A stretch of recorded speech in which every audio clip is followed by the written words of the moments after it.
Oh, I should have prepared a little song to open with. Why? Because that's how they opened Oh, the because thing. yeah, okay. Talk. And then they closed it with a barbershop quartet. Stop spoiling it before we've started the episode. Yeah, stop giving away all the plot. Yes, there was all this plot that we had set aside and it's gone now. Damn.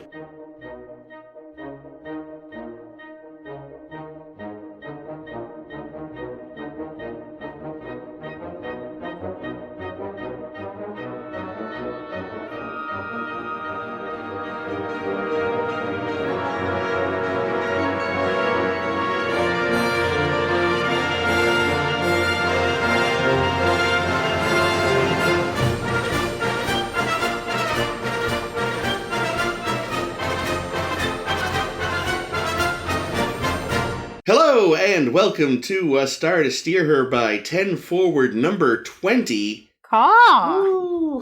What? Oh, crap, I forgot to check it. It's What We Left Behind, right? Yes. What We Left Behind. The crowd-funded DS9 documentary. Featuring pretty much, I think, like, everybody. At least a little. No Avery. No Avery Brooks. They used archival footage of Avery Brooks. They had at least some footage of him. Oh, so he didn't actually talk to them? Nope. Yeah, he'd pretty much retired by then from... Well, yeah, but it's not like... Documentary's not work. I mean, it is, but... They approached him, they thought it was going to be great, and then when they actually asked him, here's what we're doing for the documentary, he says, yeah, I'm not doing that. Really? Avery Brooks, you bitch? Are you serious? I think he got burned in a previous documentary. The Captains? The Captains. We should watch that, too. Oh, no. If it's... Because here's the thing, that's Shatner again. And if it's anything like Chaos on the Bridge, I don't need to go near it. If it's anything like Chaos on the Bridge, it's going to be Chaos on the Bridge. I don't know. I think we should cover it maybe after Voyager, because I know Kate Mulgrew is there. I will say this was, just right off the bat, so much more pleasant an experience than Chaos on the Bridge.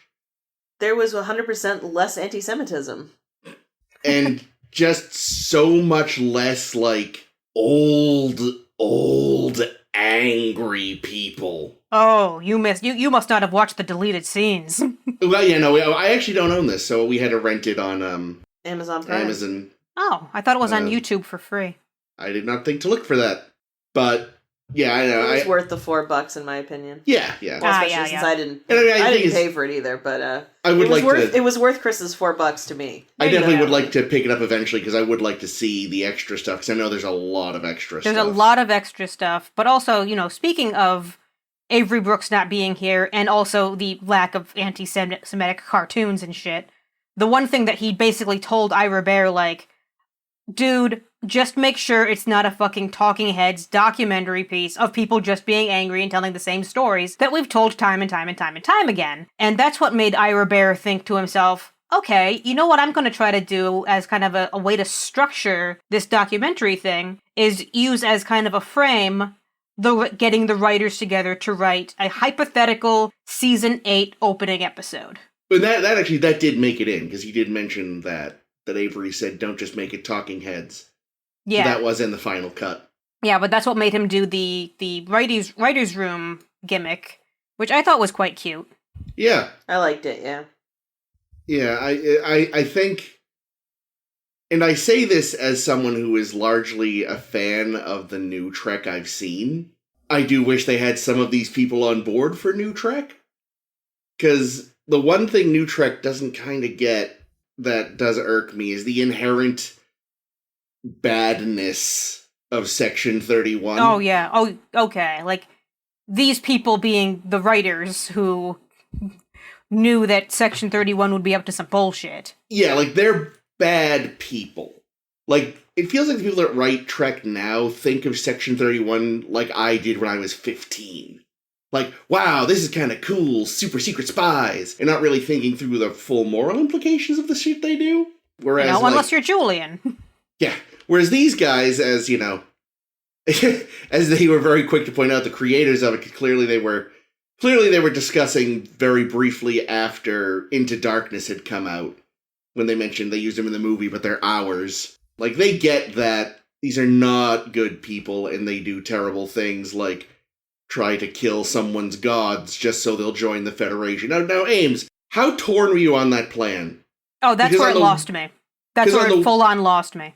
Because on the one hand, you don't want Bajor in the Federation. They're already not in the Federation. But on the other hand, you want them to destroy the wormhole all the time. So, like, we would all, like, fuck!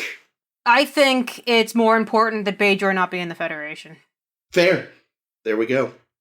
But also, like, it's more important that we don't have any more Section 31 hijinks. Exactly what I was going to say. Like, the moment in this, like, Season 8 plot thing, like, I was on board. I was like, yeah, this would be kind of cool. Like, I get that, you know, they're going an interesting new direction with it, and the characters still sound incredibly interesting. And then they're like, and then Section 31 is involved. I'm like, nope, no longer on board for this. And also that Julian is the head of it? That makes no sense. It was incredibly funny that most of the writers seemed to have forgotten most things from the show. Yeah. Well, but, I mean, Julian could infiltrate to fix Section 31, much like Odo kind of goes back to his home planet to fix the Founders bullshit. I mean, you could also have it as, like I could kind of see someone like Julian thinking, like, all right, you know what, I'll infiltrate and then I'll fix them, and then completely falling to the dark side within 10 minutes. I hope he has an eye patch. Did he have an eye patch? He did not in the drawing anyway. Oh, wait, actually, didn't What's-His-Ass have an eye patch? Sloane? No. He had both his eyes. Martok only had one eye, but he didn't wear a patch. He just had a flap of skin. Yeah, not him. That's not what I was thinking of. In the cartoons? No, just in general. No. Well, then I hope Bashir has an eye patch. Chang had an eye patch. He did, yes. Oh, yeah, he sure did. I don't know how I feel about the whole, like... eye patch thing? Yeah, it's overblown, you're right. The, like, character falling from grace thing could maybe be interesting. Julian's maybe, like...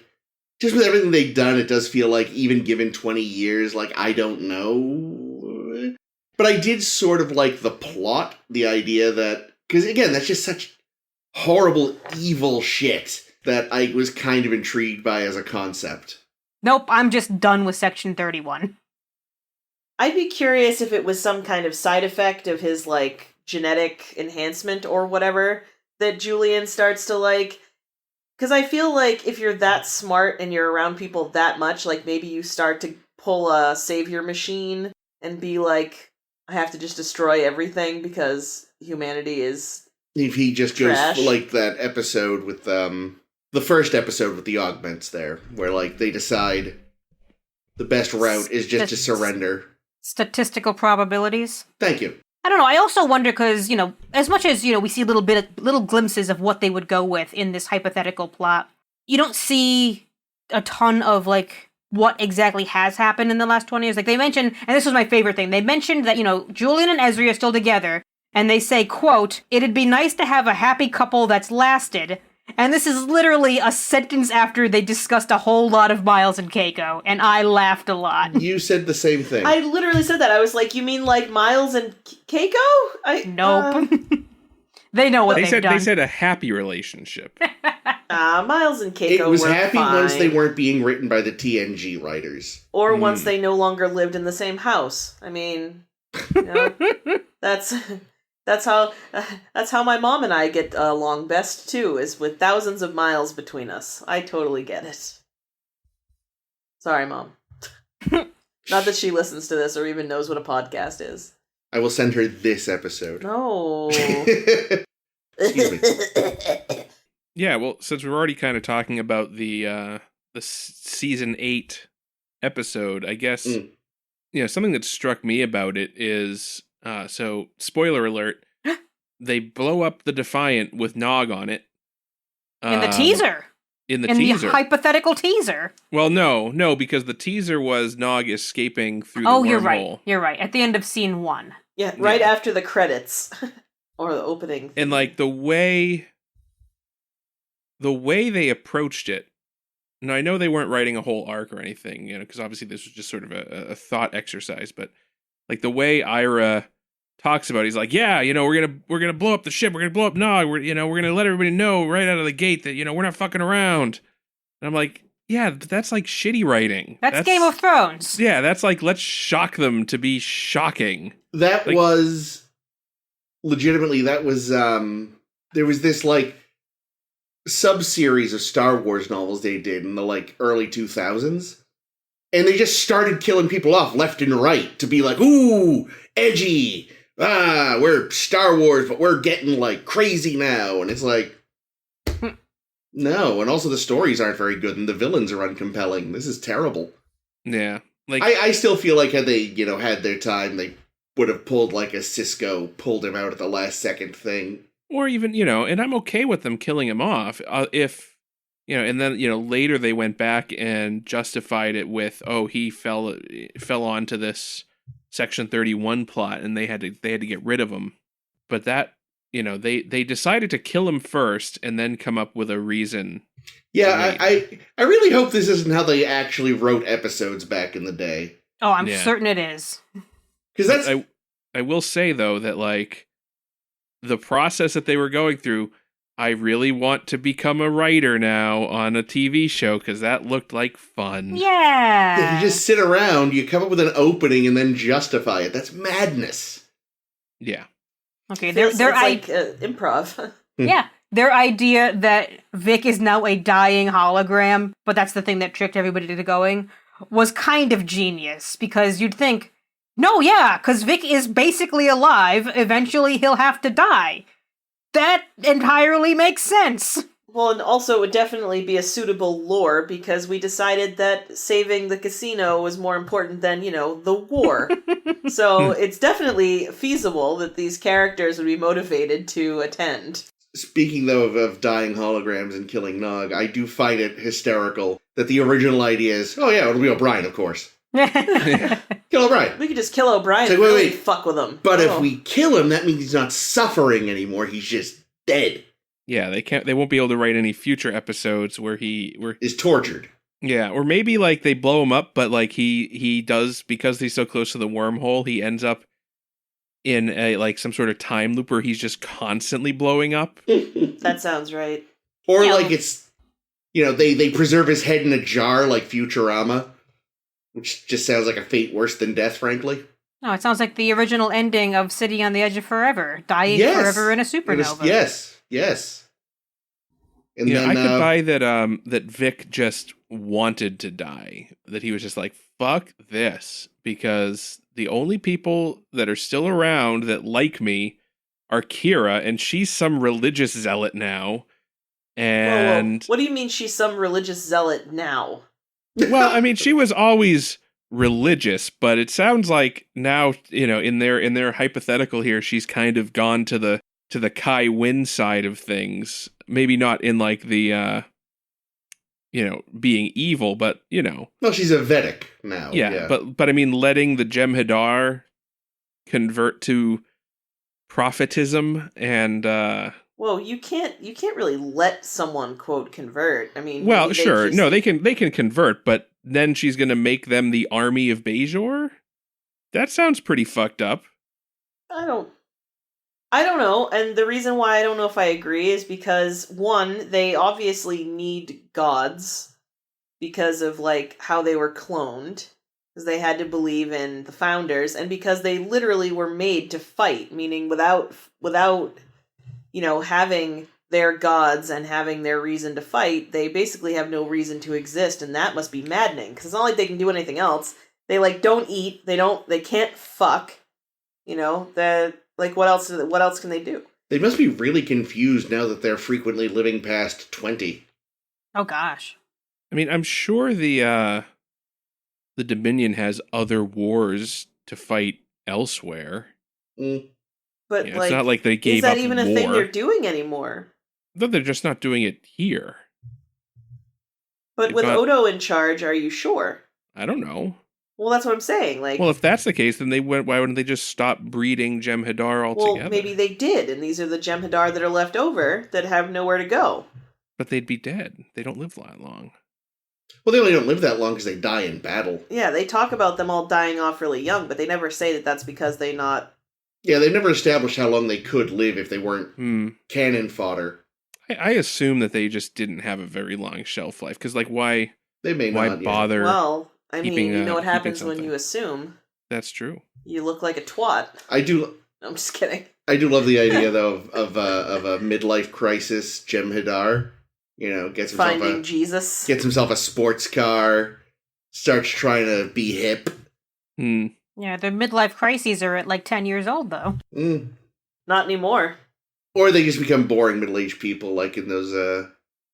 No, the Geico. No, not Geico. Yeah, is it Geico? I think it's Geico ads. They start wearing that striped shirt and buying that striped shirt over and over again. Yep. You guys know the commercials we're talking about? Yeah, I find them tedious. They mostly are, but compared to a lot of the commercials I get on Hulu, they are the least enraging. Well, my train of thought just went absolutely nowhere. Anyone else got things? Yeah, it's a cool documentary. Yeah. Yeah. In comparison to Chaos on the Bridge, the one thing I noticed was, since these are mostly conversations with Ira, the same way they're kind of making it conversational in Chaos on the Bridge, but not really succeeding in that. Not at all. But these conversations with Ira were clearly with people whom Ira obviously loved. Like, he loved all these people so much. Yeah. And that made it actually, like, very enjoyable to watch these moments with everybody. Oh, God, that reminds me, though. The little reveal that he wanted to have fucking Kira have an affair with Gul Dukat, and Nana Visitor was like, oh, fuck no. No. Yeah, and I noticed... thank God. Someone needed to make him fucking see reason on that. That would have been terrible. That would have been terrible. Yeah, it was interesting how they made a big deal out of Nana's slip in saying Mark Alamo instead of Gul Dukat. Yeah, and then they say, cut that, like how I always tell Chris to cut things on the podcast, but then they kept it in anyway! Well, it made me wonder, though, like, is there, like, bad blood or something there? Like... No, I don't think so. He just straight up admitted that at the time he apparently was into her and probably had pursued her a little. I don't know. I got weird vibes off of Mark Alamo, I gotta say. Dude, I was just gonna say that. Slightly. He seems like somebody's, like, crazy, like, back and never recovered from fucking Vietnam veteran type of dude. Like, no offense to vets, but, like, he seems like somebody's weird uncle. Yeah, he gave off weird uncle vibes, for sure. But also, like, he just seemed really weird and bitter and, like, I wish someone would have told me I was doing a good job. I hope someone did. I guess if no one ever really told him he was doing a good job, I hope someone did. But, like, yeah, man, he was weird. Yeah, also, holy shit, he needed a sunblock regimen. Oh, holy God. shit. He is, like, made of leather. I think, I don't know if it was how the documentary was cut, but yeah, it didn't paint him in the best light. Or if that was just the only good shit they could get from him, like, everything else was just him, like, Michael Richardsing it and, like, saying the N-word over and over, and they're like, oh boy, we can't use that.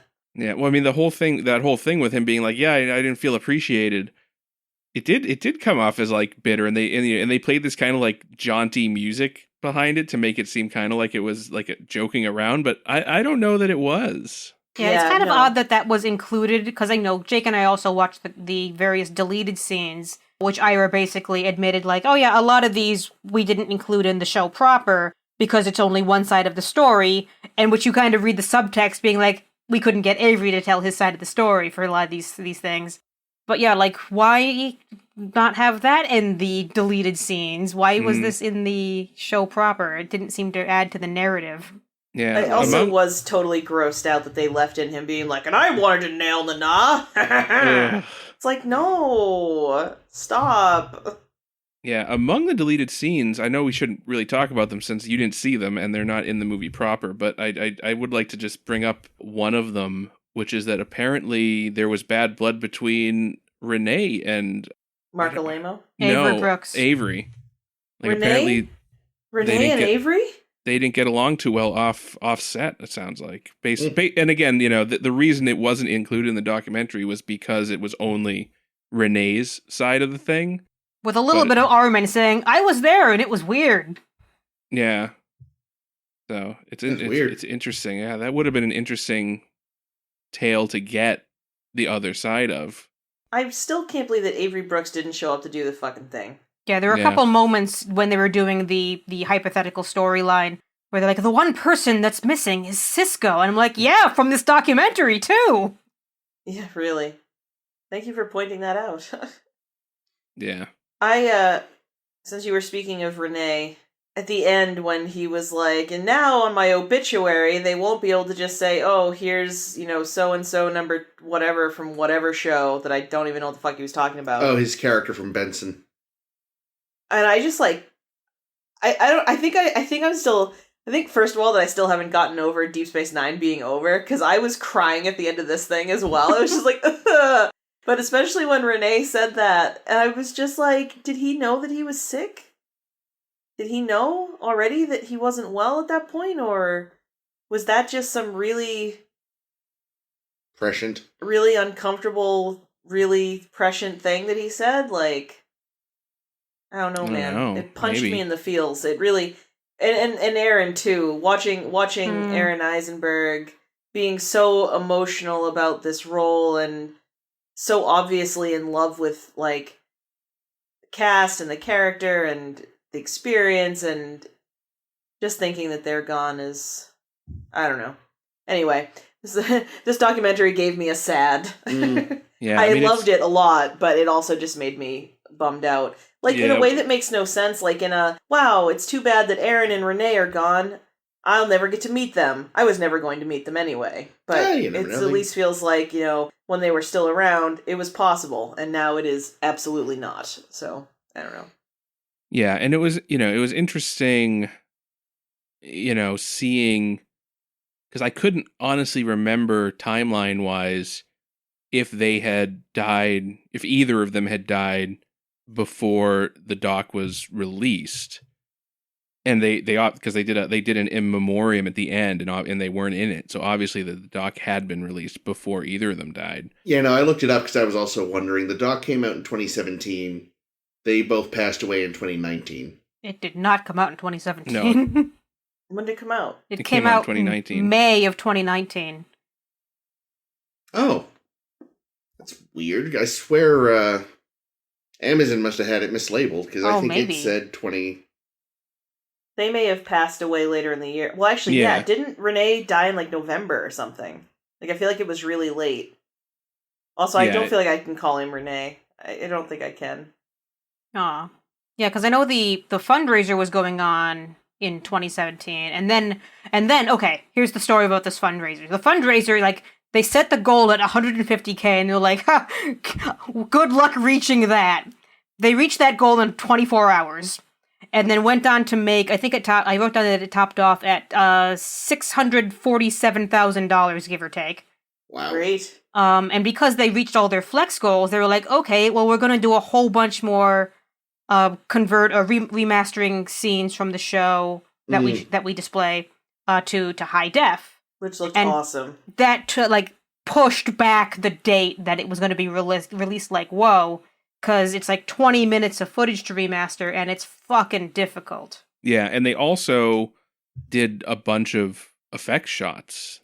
They must have just done fresh effect shots, because I think this was also mentioned in a special DVD feature, but they remastered those from the camera negatives. So they were that was literally like the dailies that they were using to remaster, so they wouldn't have had any special effects. And then, they obviously did, kind of awkwardly placed in the film, but they did the CG battle from Sacrifice of Angels. Yeah, and that looked pretty good. Really? See, here's the thing about that battle, because that one was the hardest, most expensive scene to do, because it's a fucking giant battle scene that goes on for a very long time. Yeah. But the way I watched it, because we watched it on a big, very large screen television, and I thought it just looked so clean. And maybe too clean. I think it looked too clean. Like, everything was very fine, light lines of light. Well, it took me out of it, because I kept looking at this wow, this looks like a video game. Well, I think the impression I was under is they were sort of trying to be on the one hand remaking it, but on the other hand kind of keeping it closer to what it would have looked like, as opposed to how it could look now, 20 years later with much better TV CG. There would be so much lens flare. So much. You wouldn't be able to see the ships. But yeah, those scenes that were not the battle scenes, though, just, Jesus, night and day. Yeah. How much better they looked. Yeah, and the special features, they showed a couple shots of, the original broadcast version next to the... Oh, they did some side-by-side? Yeah, Yeah. and it's... When it's side-by-side, it's very apparent. I'll be honest, I don't notice a lot of these things unless it's side-by-side. I hadn't... except for the battle scene, which just looked sterile to me. I don't think I noticed any of the other scenes. Yeah, no, like, even just the first scene they showed, I was like, holy shit. Because it's just... Can confirm he did sort of do that. I forgot. Just... I mean, the first scene they showed was the battle scene. What scene are you referring to? Well, I mean, the first scene with people, I should say. Okay. Like the first restored scene. Yeah. Because that was one thing, is watching it, it just looks... Oh, boy. So bad. Watching it on a modern television, all blown up and SD and muddy and gross. Yeah. It is difficult for me to take the screen grabs to make into our thumbnails and such, because it's always so dark. Everyone is vaguely yellow, even the Cardassians somehow. Yeah, it's, and I know that there's never gonna be a full restoration like TNG got. It's not gonna happen. Thanks, TNG. So what I'm kind of banking on is that AI upscaling gets better, and that maybe in 10 years we'll get something that kind of looks good. Yeah, someone just pushes a button to fix the whole thing, and it is what it is at that point. Yeah. One of the things that they did too, though, is because the show was shot in 35 millimeter and then cropped.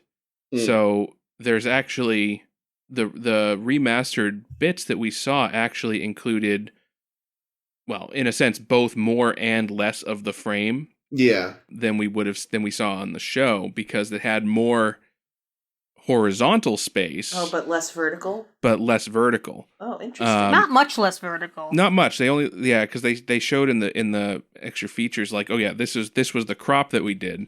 And it was, they very consciously, when they were shooting it, it sounds like they consciously framed shots to potentially be presented in widescreen in the future. So there wasn't a lot of the stuff that was lost. There was nothing really important on the tops and bottom that ended up getting cropped out.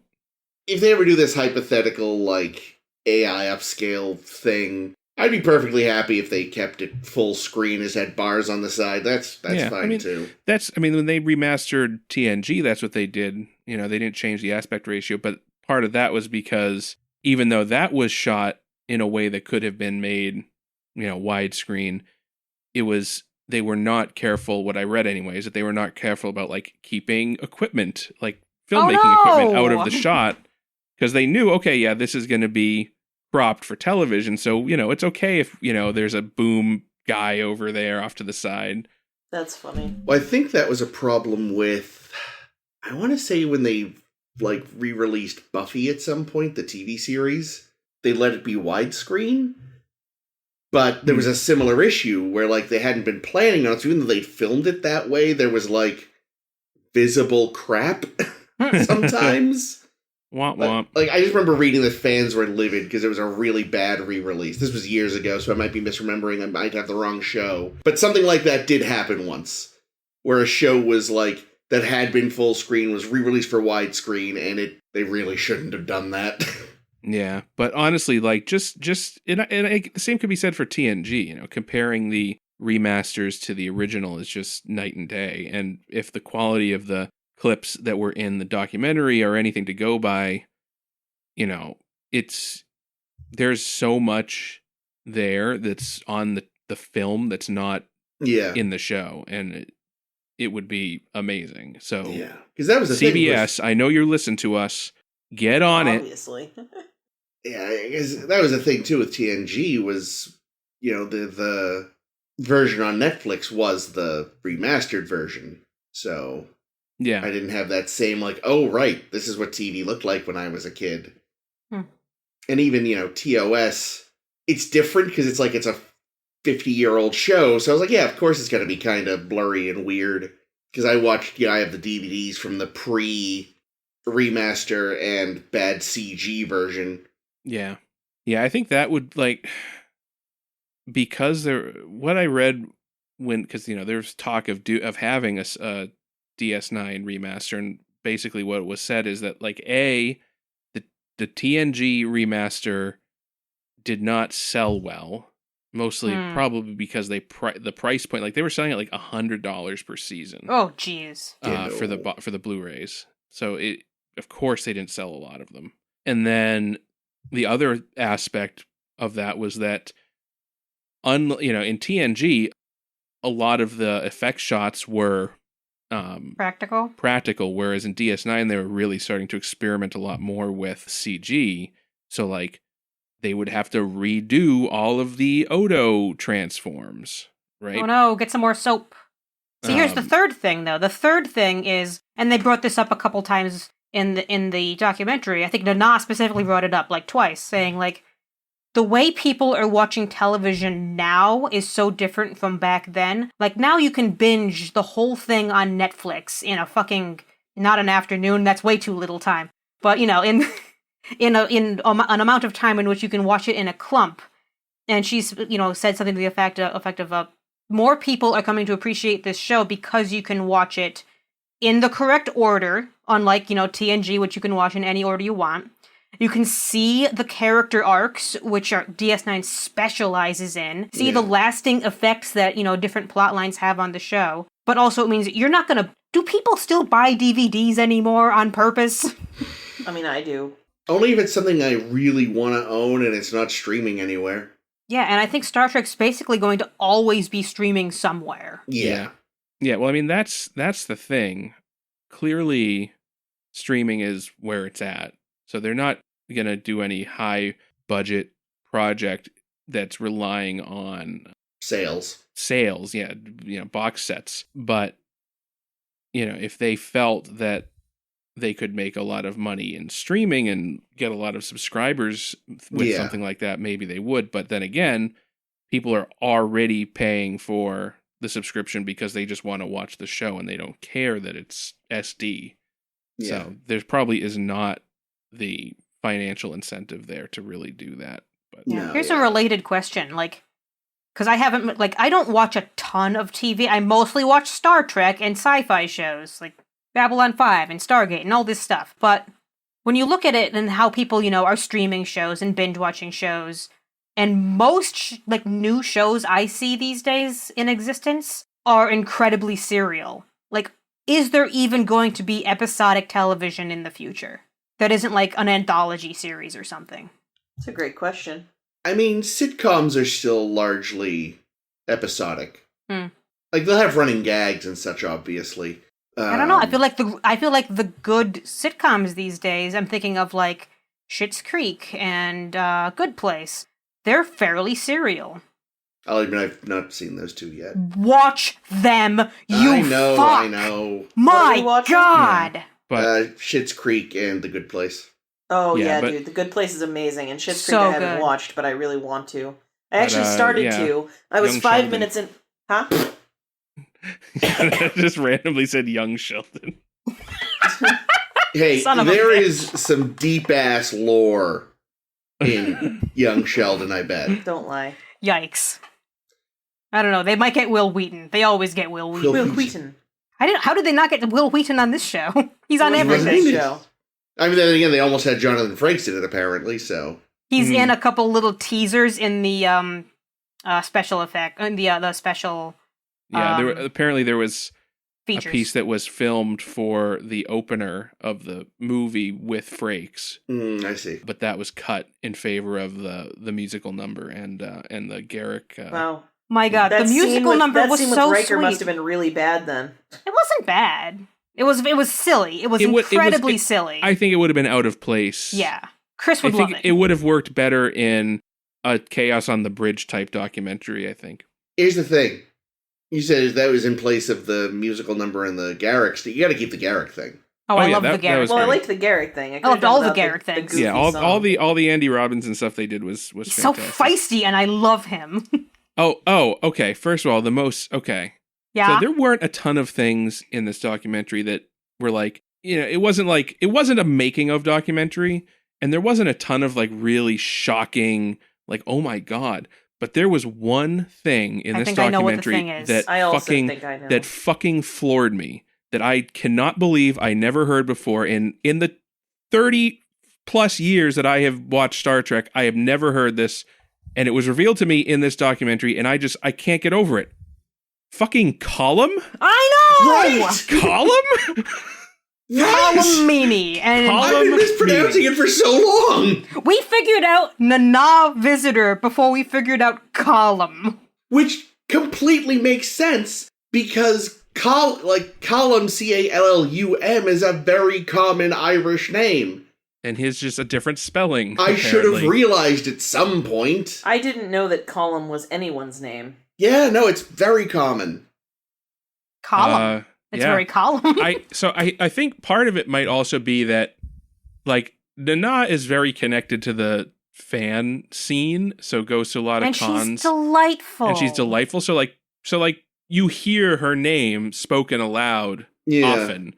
Whereas I don't think that Column goes to a lot of cons. I don't think he's very connected with the fan community. He seems like a busy guy, too. He's in a lot of things. Yeah, he's still getting a lot of work. He's been in a few. I've definitely seen pictures of him at some. But yeah, he's probably one of the less common gets.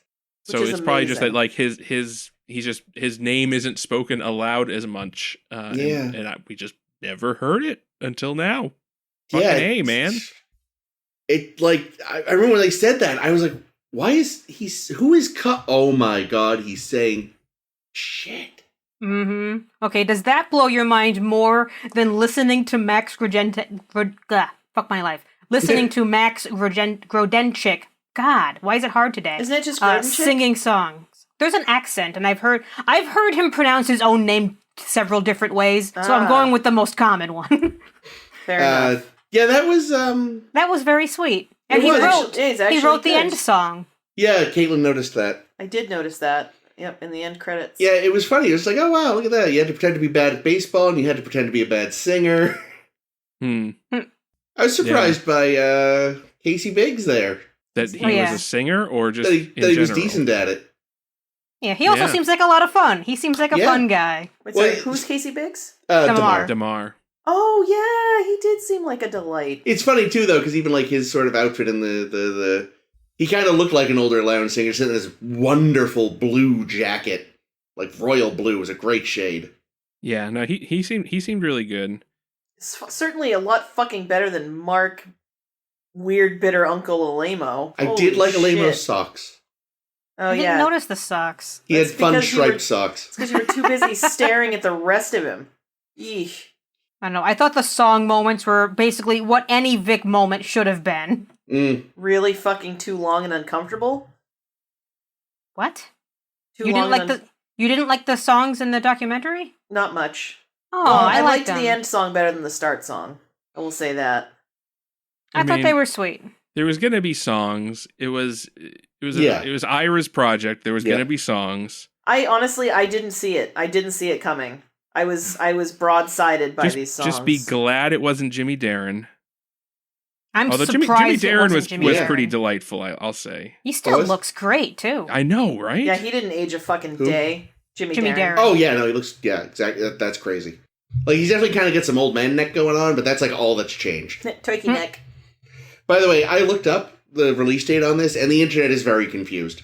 Oh no! I went by memory alpha, so some say 2018, some say 2019. I think what it is it was played at premiered at a film festival or something in 2018, but didn't actually come out physically until 2019. Hence the confusion. I don't fucking know.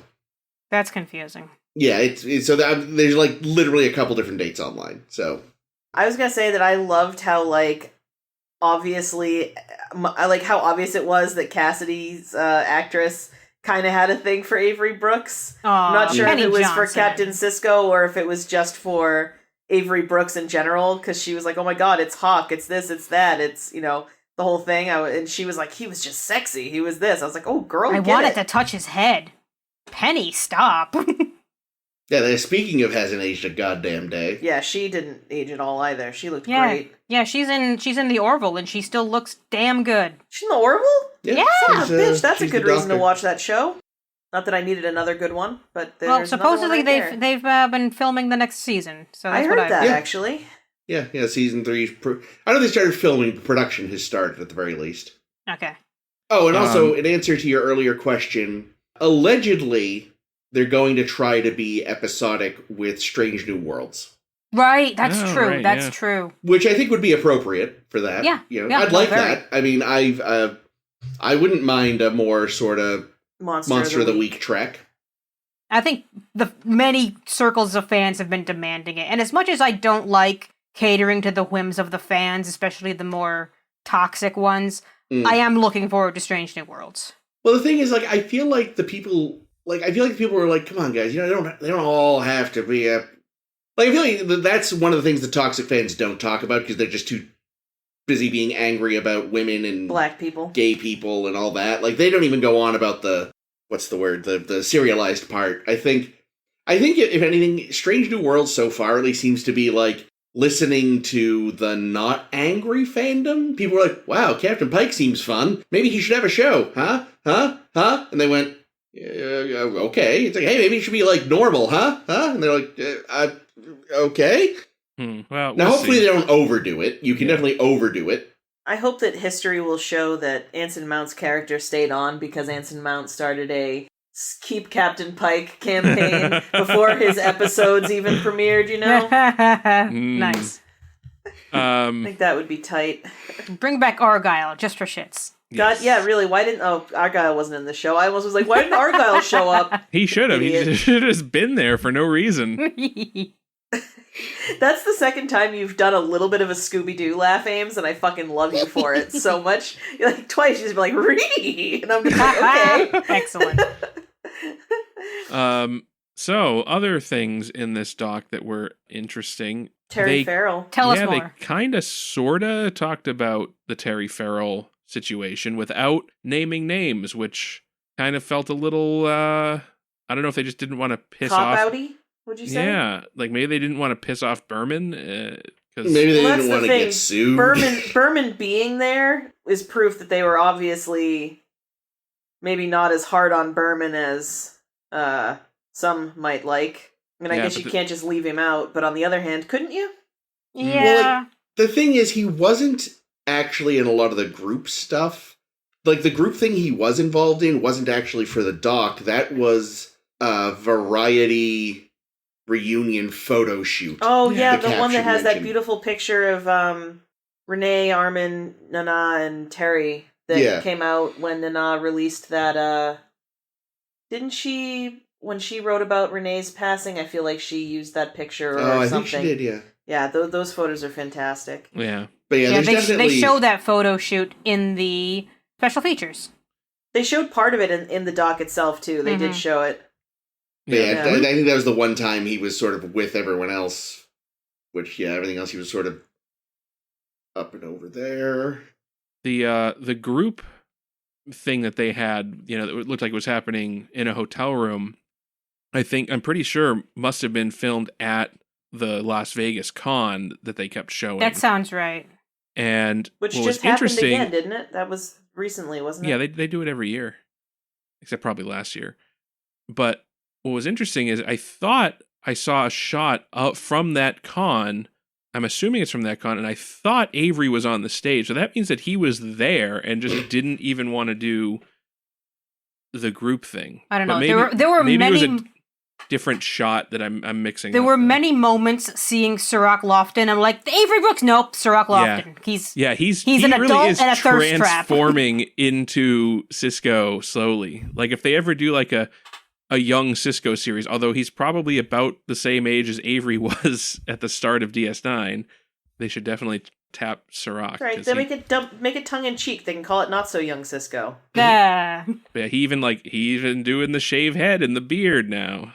He God, looks the great. relationship between them When he Yeah, was talking very about how touching. like they'd go out together and Avery would introduce him as like, these are my boys or whatever, or my sons, and the importance of their relationship. And I was just sitting there like, this is everything we were saying, and it makes me so happy that we were so right. And I mean, not that I thought we weren't, but like, I don't know, it was gratifying. I thought it was wonderful. And yeah, Sharok, oh my god, he can fucking get it. Holy shit. Speaking of Avery, can I just say that they had a montage of different people describing Avery as a jazz musician. They did. And we've been calling him Jazz Shatner for years. Mm-hmm. Yep, mostly Chris, but yeah. I think I have never called him that, mostly because I feel like it's maybe a little racist. I don't know. I don't think so. Cut that if you want. Nah. No, but I mean, I think so.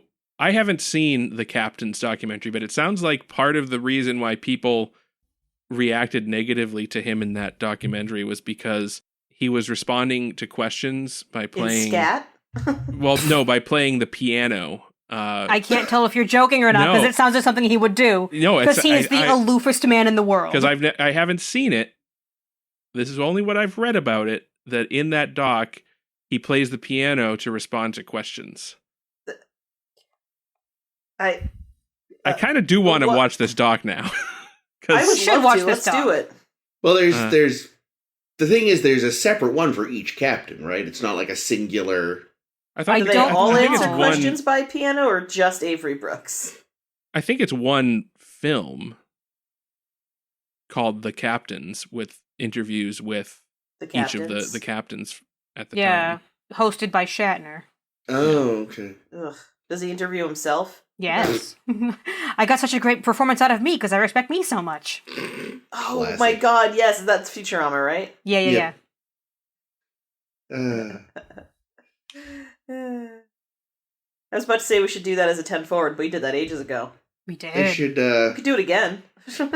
They should have had the Dax's arm wrestle.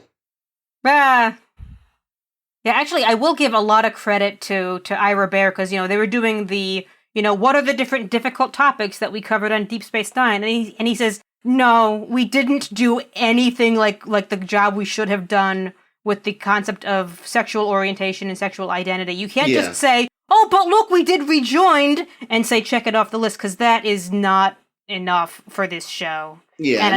And good on him for admitting such. Yeah, and recognizing that fact, absolutely. And then also saying we should have had Bashir and Garrick fuck, and I'm like, yes. Yes. Yeah, no, well, without a doubt. Even Andy Robinson said that the only reason Garrick befriended Bashir at first is because he wanted to fuck him.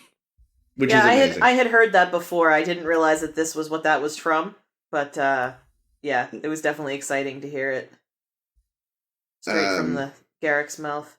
Yeah, because he even said, like, well, would the studio have let you? He's like, I mean, I don't know, but I never asked. Yeah. Mm-hmm.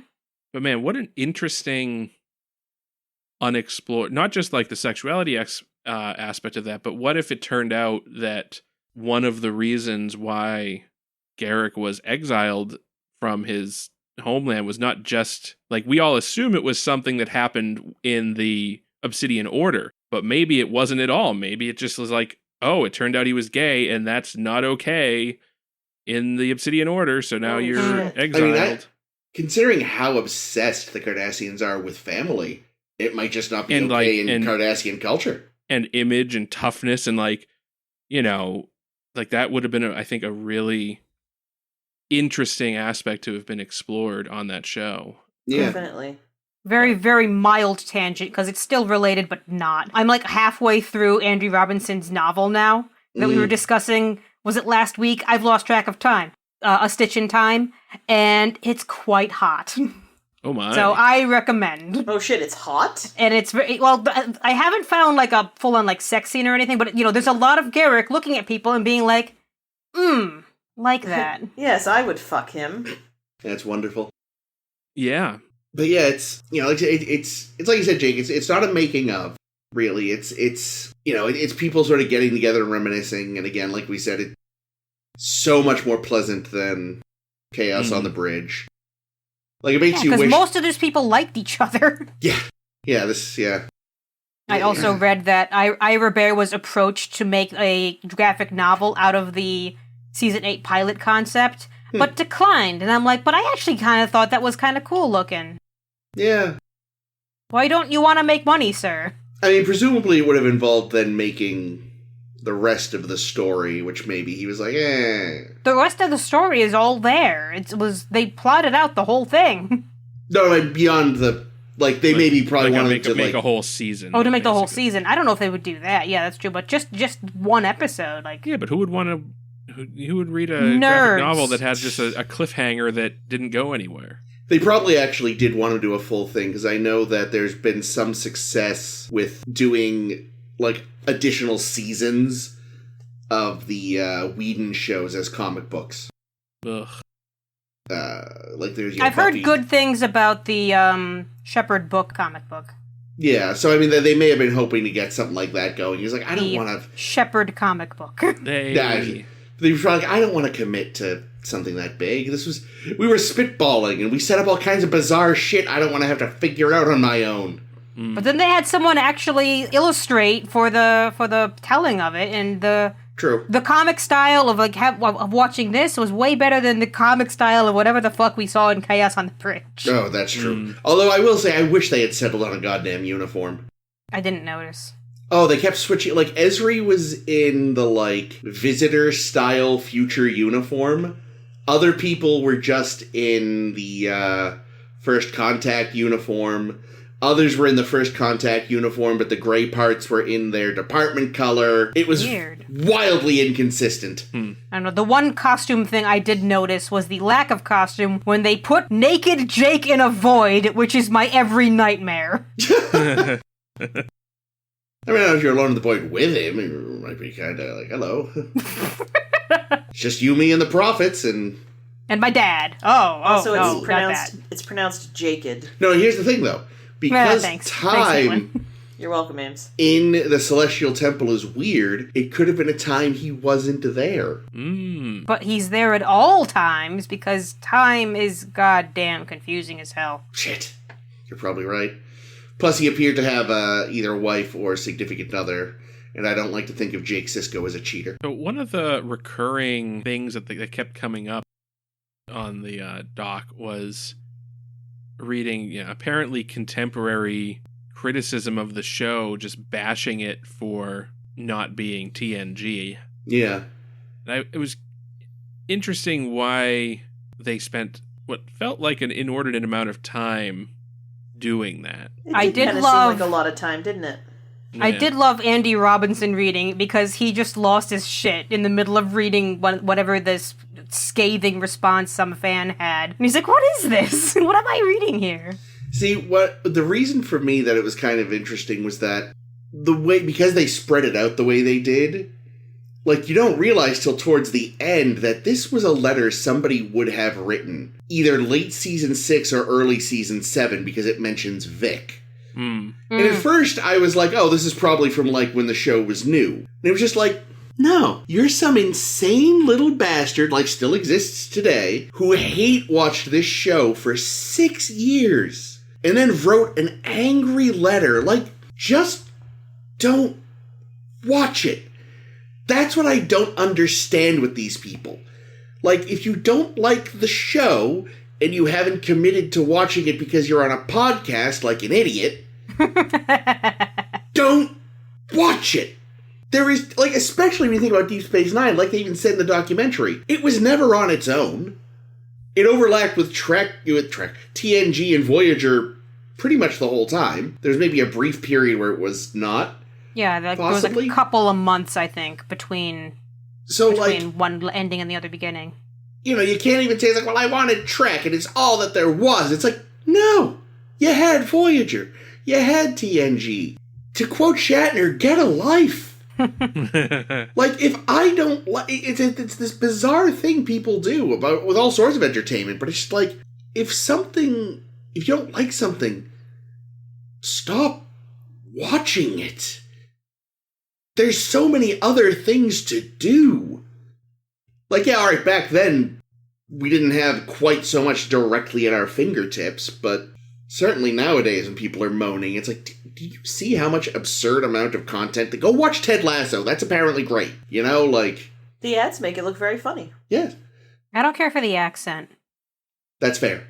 But, like, even back then, though, like, fucking go play Quake or whatever, you sad little loser. Like, what is wrong with you that you watched this show you despised?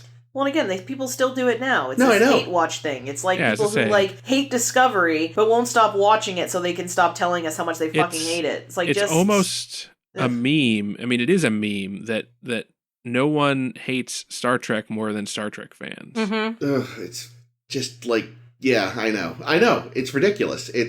I think Sad. lately they've been outdone by Star Wars. I think Star Wars fans now hate Star Wars more than Star Trek fans hate Star Trek, but... Unless it's Well, to be Baby fair, Yoda. the majority of True. Star Wars is trash. I mean, Yeah. unfortunately. I'm beginning to feel that way myself, but... I mean, that's- Mandalorian's certainly good. the Yeah. movies are worse. We're There's gonna find out very there's fewer soon. good movies there's fewer good movies than not good movies. yeah. I Which have is also not watched true of enough Star of the Trek. other media. But at least Star Trek had, 400 seasons of show to go with the mostly bad movies. True. But yeah, like, again, if I didn't have to watch it because I was committed, I wouldn't have watched TAS beyond the first episode. It was fucking awful. There have been other shows I've watched that I didn't like a thing, and obviously you gotta give a show a couple episodes sometimes to find its footing, but... Unless Bem was the first episode, I probably would have stuck with it for at least a couple episodes. Oh, God. Yeah, but Ben was the best episode. Yeah, which is why I would have stopped after it. Because nothing who's could gonna improve beat on that. that. Exactly. Yep. But it's like, I don't know, it confuses me. I realize it's gonna sound ironic coming from me, but also I'm a much healthier person than I used to be thanks to psychiatry, but it's like some people enjoy being angry. Chris, you wouldn't really enjoy being I think angry. you do. If you didn't, you wouldn't be on Twitter. I mostly do it for the comedians. Unfortunately, there's inevitable overlap. I mean, I used to enjoy it a lot. Now it's exhausting. Twitter? Being angry. Oh, being angry. Also Twitter. Yeah, it's funny to me because, like I knew it was always kind of the redheaded stepchild of the franchise, but because I liked it even when it was new, I guess I was struck by just how sort of rough it had it at the time. I had assumed more people had come around to it by the end, which it sounds like maybe they hadn't. I mean, maybe that's a little bit why Mark Alamo can say things like, I didn't know I was doing a good job, because everyone fucking hates this show. Yeah. Well, yeah, but on the other hand, they did keep bringing him back. Right, yeah. Yeah. I mean, you I don't know, don't keep giving someone paying acting gigs if you hate them. I've known actors who will complain if they're not told how great they are, so... Well, that's because a lot of actors are fucking narcissists. Yeah, I mean, some people just need more verbal reassurance than others. Mm. I've never been one of those I mean, it's more in the workplace, but I'm always weirded out when someone above me is like, "Oh, hey, good job on that thing, thank you." It's like, you don't have to thank me. It's literally my job. That's why you pay me. Unless I've done something above and beyond, it's weird when someone is just thank you for doing what we literally hired you for. It's like. But actors, like you said, there's a mix of narcissism and extreme insecurity sometimes. That's true. Mm-hmm. Sometimes they are the most insecure people in the world, which is part of the reason they throw themselves into being other else. people. Yeah, watching this documentary, just the world that they work in is so confounding to me. They were talking about how when they're on the set and they're acting, they go 16 hours a day. Yeah. And then come back and do another thing. And it's all, it's all segmented out, what times you're doing what things. And, they have to plan what sets they need. They have to plan what things they need, what scenes they're going to do that day for so many hours a day. And then you're probably also working in the off time too. I don't know if these people sleep. It's baffling to me what their lives are. Well, especially the folks that got to be there at 4 a.m. for makeup. Mm-hmm. I feel like at some point I would train myself to be sleeping through that shit. I imagine they must, at least a little. Wake me when I'm Gul Dukat. Yeah. I mean, I guess the trade-off is, it's intense work for however many months, and then you get, a couple of months off while they... Well, yeah, but then unless you've got Colm Meaney, who's working on True. Column. movies constantly. Old Column. Yeah, if you're... Is that really his name? Apparently. That's what they said. But yeah, like, people have to be working all the time sometimes to make any money. Yeah. Unless you're, like, one of the Friends or something and make $1 million an episode. Like, most actors don't make a ton of money working these hours. As I finished, that DeForest Kelly book. Like, when the moment Star Trek stopped and the money stopped rolling in, he's like, well, I'm poor now. Yay! Yeah, no, that's true. At least, the newer Trek actors probably have at least a certain amount of likeness, rights, royalty shit built in. But, yeah, no, that... Oof. Still, though, I'm sure at least if you're, again, usually one of the makeup actors who can do not makeup work, that's a little bit of a relief. So, Robert O'Reilly was in the same interview with Hertzler, but didn't speak. I think that became a joke. I mean, I think so too, because his caption was Silent Bob O'Reilly. O'Reilly, yeah. I was going to ask, was there anything in the deleted scenes where he said anything? There was another scene of that interview, but again, it was Jess Hertzler talking. Yeah, all Hertzler. I think Bob laughed. I think that was the amount that we heard anything come out of him. Yeah, that was funny. I'd assumed it was just an admission that they'd cut out stuff he'd said, but... Yeah, there was nothing in the deleted scene, so unless it's in, a deleted scene that just wasn't included. Yeah. There's also probably a lot of... Oh, yeah. Footage just from the interviews that just didn't even get edited. Right, yeah, because you do any of these documentaries, and I know, Ira even said, in one of the special features, you do all the interviews, and then you have to find out what the story you're telling is as you go, because you don't know what people are going to talk about. You don't know what the most interesting things are going to be. So you kind of figure out, okay, what things are we going to talk about? Let's talk about Mark Alemo and how he felt sad. Okay. Yeah, surprised that one was an important one. For some reason, Jeffrey Combs only has one arm on his glasses. That was hilarious. I noticed that, yeah. Okay, so that wasn't me just seeing things. No. Yeah, no. What's the deal? He's been in Star Trek, 1 million times. He don't have no money? Either that, or it's just he's going for a look. It's a fashion statement. Or it's just unfortunate, they'd broken recently and his new ones hadn't come in. Because it looked like they were just reading glasses.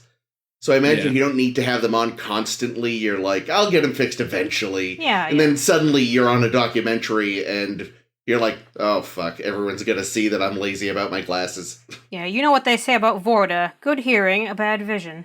Nah. That's true.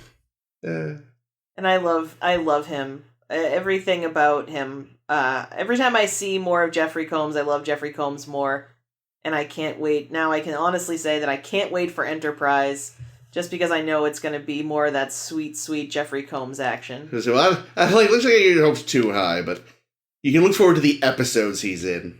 See, I look forward because I think one day we should cover some of his Lovecraftian movies. Totally. Yeah, that would be fun. I just finished a rewatch of Enterprise. Really? In the past few weeks. And I don't know, man. There's things I love about that show. There's things I really like about that show. But there's a lot I don't like about that show. Yeah, it's... Yeah, dude, why do you think I'm so sad about DS9 being over? It's because I know it's all downhill from here. I don't know. I mean, like I say, there's definitely high points. I'll be really interested in what we end up talking about when we talk about Enterprise, though. Yeah, I actually likened when they were talking about how when Worf joined the cast of DS9, everyone was kind of wary, being like, okay, are you telling the rest of us that we suck or something? What's this about? And that reminded me to the reactions that Jerry Ryan got when she joined Voyager, and just how, specifically Kate Mulgrew was like, great, you had a female captain running the show, but nope, you gotta bring in the pretty lady, because I'm not enough. Yeah, thanks, guys. But the thing is, if the Jerry Ryan thing is way worse, because DS9 was struggling in the ratings, so they brought in a known quantity, an actor that was very popular on the other show. And yeah, it is a little bit of a slap in the face to the actors that were already on the show, but it makes total sense from a production standpoint that you would want to boost And the show. To their credit, like, he was integrated into the show. He did, like, No Visitor said, it's like, oh, shit. He'll be the new, like, first officer, and I'm just going to bring them coffee. And that didn't happen. Mm-hmm. Yeah. Yeah, it made sense, and they had some really good Worf storylines, and built a lot on what they had started with TNG. So, it was a positive thing for the show. But with Jerry Ryan, like, she was 100% brought in for 2 reasons.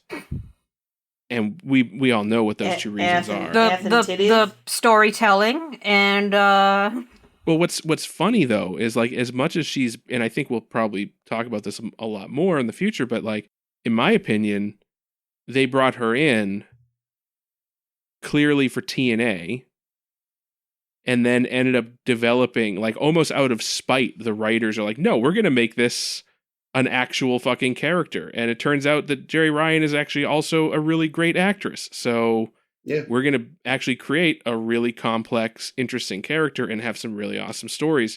Unfortunately, I think they did that at the expense of, like, oh, but we're just not going to do any more stories about any of the other characters. It's all it's going to be like the last 3 seasons of Voyager are basically the 7 of 9 Doctor and Janeway show with and the rest. No.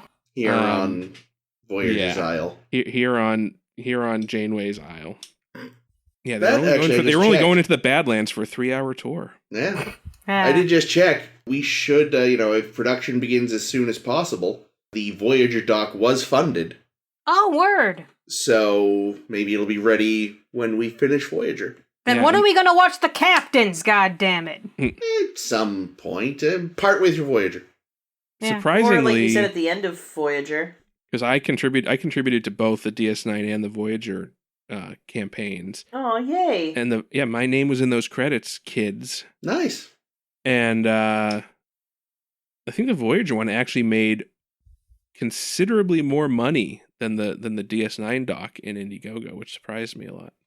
Because I always assumed that, in retrospect, that DS9 was the more popular show, and maybe it is, but it didn't raise as much as. It also could be a knock-on effect of, like, people were more willing that normally wouldn't have crowdfunded before. We're like, oh shit, the DS9 one got funded. I'm sure this one will. So yeah, or like they were concerned about the quality, and then they saw that the DS9 one was really well done. Yeah, and they they're felt like more comfortable. Yeah. Can't wait for the Enterprise one. Yeah, about that. What they should do is crowdfund a TNG one that isn't terrible. Yeah, I'd be about that. I really want a good TNG one now. Like, I did anyway after watching Chaos of the Bears. Like, wow, I wish I'd seen a good one. But now having seen a really good Star Trek doc, it's like, wow, no, really, though. Can we get a good TNG one, please? Could Ira Stephen Bear just do it?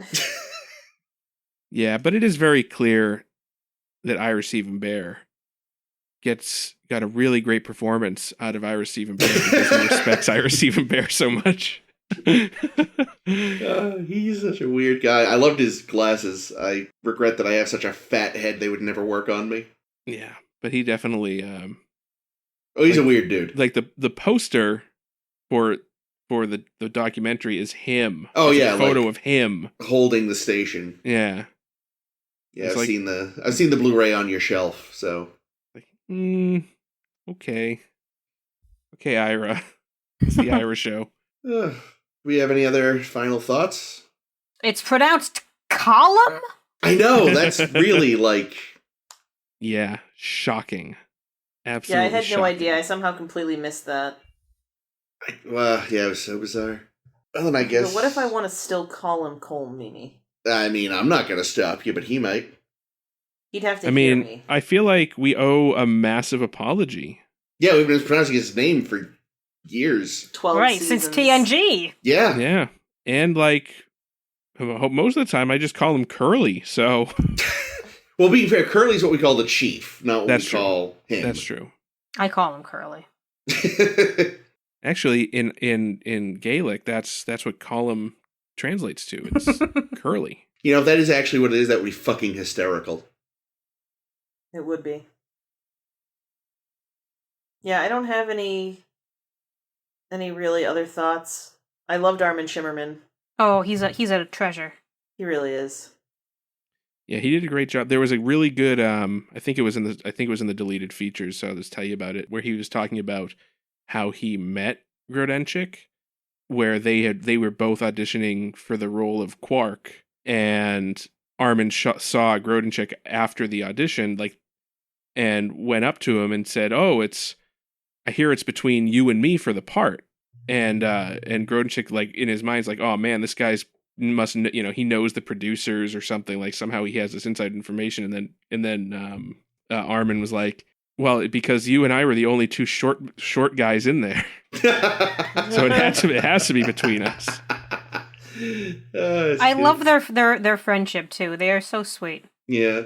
It makes me want to like Rom, but I just can't. I can't do it. That's fair. Was the thing with Armin talking about wanting to fix his performance from Last Outpost, was that in the doc, or was that a special feature too? I can't. That must have been a special feature because I don't know that. Yeah, I was gonna say I didn't remember that either. Yeah. Okay. So I'll just retell this then as well then, because like apparently he, rightfully so, was extremely disappointed in his performance, and like really felt shitty about it. So his whole mission with Quark was to like fix that shitty performance that he gave. His box acting was way better. I mean, this show bailed out the Ferengi pretty hard, so. Yeah. I mean, but some of the Ferengi. Some of the Ferengi. Well, just as a concept, I think it made them. Oh, yeah, okay. It certainly fixed the stupid TNG bullshit frog, they tried. Bendy, weird. Also, sadly, column means dove. Oh. So. The bird. Yeah. With that. Let's make like a dove and coo on out of here. Caw! We never introduced ourselves at the top of the episode. Shit! Oh. I know, I was thinking that. That's right, we didn't. Well, we'll introduce ourselves on the way out. Yeah. We done goofed. Well, thank you for joining us for the second to last Deep Space Nine adjacent episode we're doing. Mm-hmm. If you like what you heard and you want to hear more, Stardust Steer Hereby can be found where all fine podcasts are sold. We are on SoundCloud, Stitcher, Spotify, Google Podcasts, Apple Podcasts. You can also find us on Facebook by searching for Stardust Steer Hereby. You can interact with us on, media stuff that we post. You can visit us, we're on Twitter and Tumblr at SSHB Podcast, or you can visit our website at sshbpodcast.com, our home on the web, where you can check out our season highs and lows, series highs and lows, fanfic highs and lows.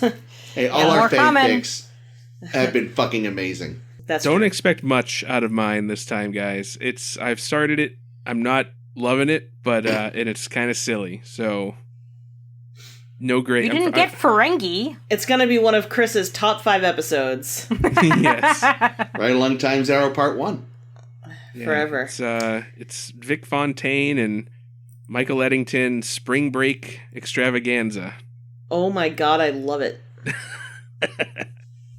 No, I can't wait. But yeah, so that's it. Tune in next week when we talk about, a Star War, right? No, we're not. Fanfic. I'm sorry, next week is fanfic? Yeah. Oh boy, Caitlin is in deep shit. get your shit together. Deep shit 9. That was the episode where the toilets went wrong. Well, yeah, so we'll be able to see if Jake's fanfic is actually ridiculous or silly or what. And if Caitlin actually writes one. It's one joke. That's the problem with my fanfic right now. It's one joke. Okay, you it's going to take that, 30 seconds to read. But so was your Star Wars one, and that was a fucking delight. That's true. That one turned out pretty good. I am pleased with that one. So we'll see. We'll see how it goes. All right. Well, that's all I got. Anything else? Well, since we didn't introduce ourselves, we should outroduce ourselves. As always, this has been Caitlin. This have be Wow. Jake. This is and was Chris. And this is always Ames. Column? What we Column! What I was gonna say, what we left behind was the friends we made along the way. Oh wait, that sucks. No, we did. Oh, well.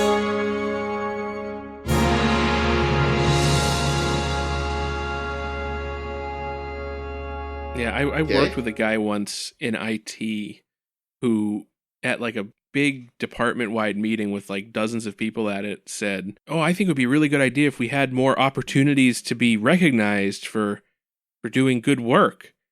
And like everyone kind of just rolled their eyes. And then, of course, me being the bastard that I am, went and like photoshopped up a fake certificate of excellence. Nice. And like printed out a nice What was the paper watermark? and like sent it through interoffice mail to him so that it just like showed up on his desk in an official company envelope. And like I thought it was a joke, like, you know, and I was friends with the guy, so like I was waiting for him to be like, "Okay, guys, you know, we're gonna have a laugh." But no, he thought it was real. Oh. He thought he'd really been given a certificate of excellence for superb performance in the field of service, or, you know, whatever I wrote on it. And he hung it up in his cubicle. Oh. And like eventually I felt so bad because it was hanging there, and I went to him like, John, I made that.